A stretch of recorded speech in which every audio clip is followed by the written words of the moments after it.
Congressman John Shadegg just introduced a resolution about a problem he sees in the health care bill that could affect you directly. Joining us live is Congressman John Shadegg. Good evening, Congressman. So I see you brought all your homework and your research. So first of all, what's the problem? Well, the problem is that in August we were talking a bill that might fine us, and now we've discovered that the bill has criminal penalties. How is that? You mean, like, in what way? I mean, if I don't do something under the bill, I could get charged criminally? What the bill says is that this is a tax.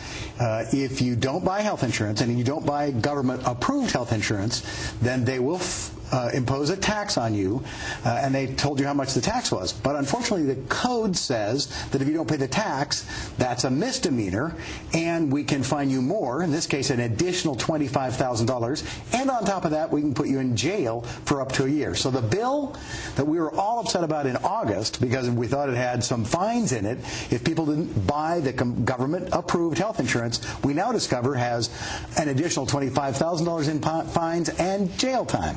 What's the response when you point this out to your colleagues? You know, I thought the idea of health care reform was to help the uninsured. Well, actually, in some facilities, jail facilities, you can get medical care. There we go. Yeah. So, I mean, maybe that's somebody said it will solve the housing crisis. You know, solve everything all at once. So if you don't buy government-approved health insurance, and that's an important part of it.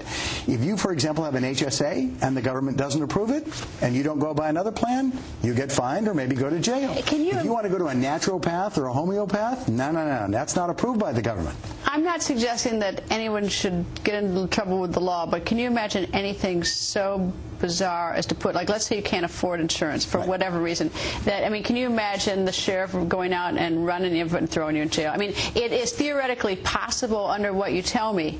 People find it bizarre, but it shows how far we've gotten away from what we ought to be focused on. We ought to be focused on bringing down the cost of health care for every American so they can afford it, deal with pre-existing conditions, deal with people who can't buy coverage, help them buy coverage, not punish them with fines. Obama had it right in the campaign when he said, if you can't afford coverage to begin with, how much better off are we to fine you?